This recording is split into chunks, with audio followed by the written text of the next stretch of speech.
Selamat datang kembali di channel M2 Rifle. Lee Enfield. Ya, nama yang sudah tidak asing di telinga para sejarawan dan penggemar militer di seluruh dunia. Senapan Lee Enfield atau Short Magazine Lee Enfield atau SMLE ini memiliki kisah yang sangat panjang. Dari mulai digunakan pada akhir abad ke-19 hingga dipensiunkan sebagai senjata infanteri utama pada dekade 50-an dan akhirnya digantikan oleh senapan L1A1 SLR.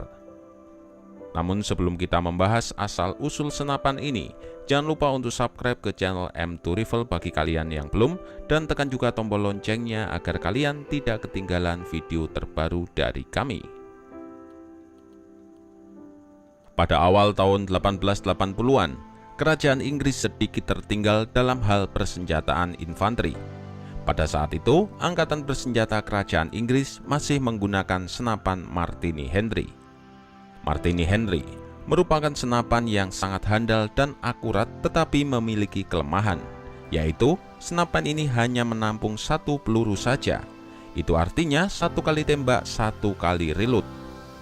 Hal ini akhirnya menyebabkan senapan Martini Henry terlihat usang dibandingkan dengan senapan yang dilengkapi dengan magasin.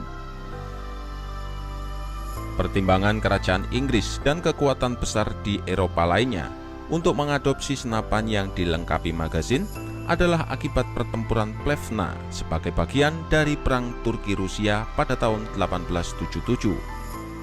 Dalam pertempuran itu, pasukan Turki Utsmaniyah dipersenjatai dengan senapan pribadi Martini, yaitu senapan yang hampir serupa dengan Martini Henry tapi kalibernya berbeda, dan senapan Winchester 1866 yang merupakan senapan lever action yang dilengkapi dengan magasin.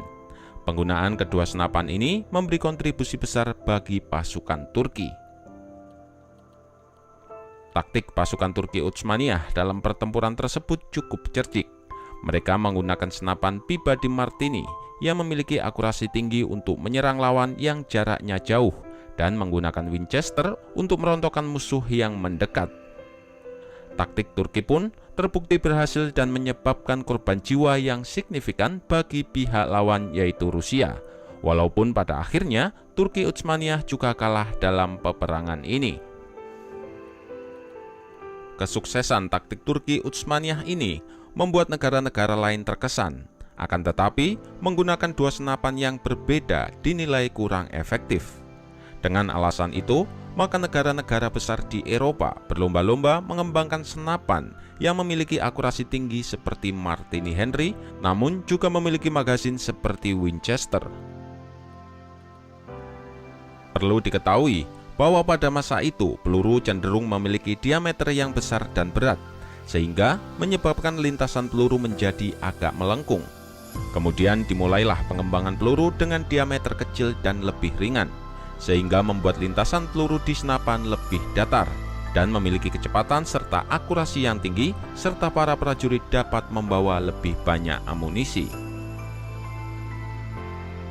Konsep peluru berdiameter kecil ini baru dapat direalisasikan pada tahun 1886 dengan ditemukannya bubuk mesiu tak berasap atau smokeless powder, dan senapan Prancis yaitu Lebel Modele 1886 yang berkaliber 8 x 50 mm R yang menggunakan mesiu baru itu membuat semua senapan yang ada di dunia pada waktu itu menjadi ketinggalan dalam waktu hanya satu malam saja.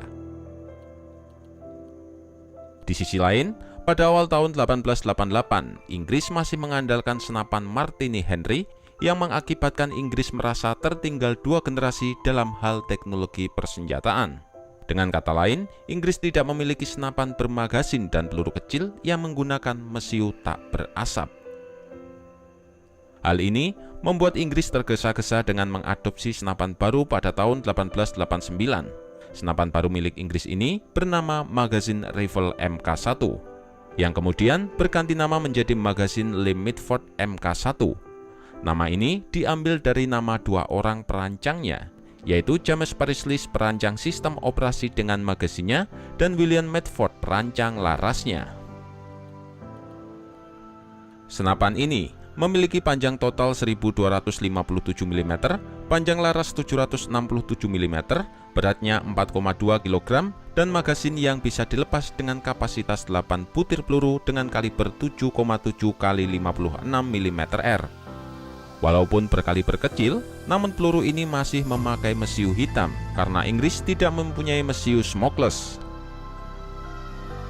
Senapan Lee Mitford Mk1 ini digunakan oleh Angkatan Bersenjata Inggris dari tahun 1889 hingga tahun 1894, yang kemudian di-upgrade dan menyandang nama baru yaitu magazin Lee Mitford Mk2.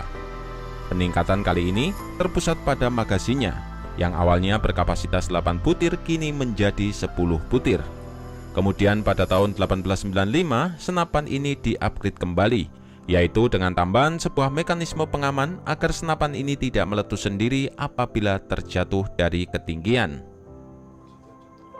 Pada tahun 1896, Inggris berhasil menciptakan mesiu tak berasap yang bernama cordite. Cordite adalah mesiu yang berbentuk seperti lidi berwarna orange.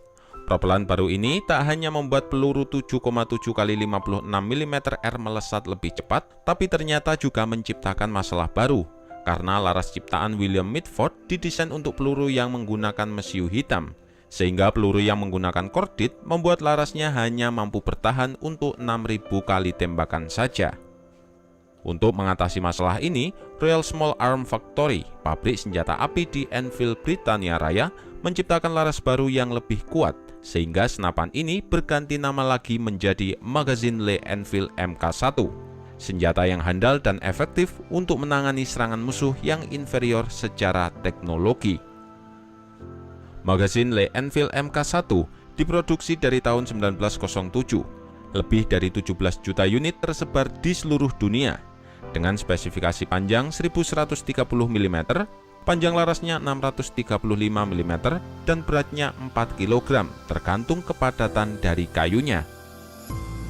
Senapan ini juga dipinang dan dimodifikasi oleh beberapa negara selama masa Perang Dunia I, Perang Dunia II, dengan perubahan antara lain penambahan chickpiece, penggantian model laras dengan yang lebih berat, dan alat bidik optik.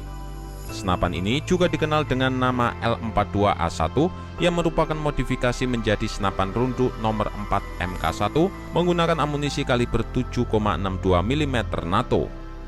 Tercatat, negara-negara yang pernah menggunakan senapan ini antara lain adalah Australia, Kanada, Prancis, India, Italia, Malaysia, Nepal, Selandia Baru, Kesultanan Utsmaniyah, Pakistan, Afrika Selatan, Britania Raya, dan koloni Inggris Amerika Serikat, yang digunakan oleh Kesatuan Pasukan Ekspedisi Amerika Serikat yang ikut dalam Kesatuan Pasukan Inggris dan Australia selama Perang Dunia ke-1. Ketika Perang Dunia Kedua pecah, pasukan-pasukan tentara Inggris dan Belanda membawa senapan Lee Enfield nomor 1 Mk3 dan Lee Enfield nomor 4 Mk1 ke tanah air. Kemudian para pejuang kemerdekaan Indonesia merampasnya. Senapan ini juga pernah berjasa saat digunakan para calon prajurit Tentara Nasional Indonesia semasa Revolusi Kemerdekaan Indonesia pada tahun 1945 sampai 1950. Meskipun secara resmi telah digantikan dengan senapan L1A1 SLR pada tahun 1957, senapan Lee Enfield tetap dalam penggunaan luas tentara Inggris hingga tahun 1960-an dengan senapan rundu L42 sampai tahun 1990-an. Sebagai senapan tempur standar infanteri, senapan ini masih ditemukan dalam penggunaan secara luas oleh angkatan bersenjata beberapa negara persemakmuran Inggris, terutama dikeluarkan untuk unit-unit pasukan militer cadangan serta kepolisian Kanada, India, dan Afrika Selatan, yang membuat senapan ini menjadi senapan militer tertua yang masih masuk dalam penggunaan resmi. Di Australia, Selandia Baru, dan Kanada, senapan ini juga dikenal sebagai 303. Senapan ini dikaitkan sangat erat sebagai senjata utama kerajaan Inggris sehingga banyak dirujuk dalam dialog-dialog film perang. Senapan ini juga masih nampak digunakan oleh pasukan cadangan dan kepolisian Pakistan dan Bangladesh.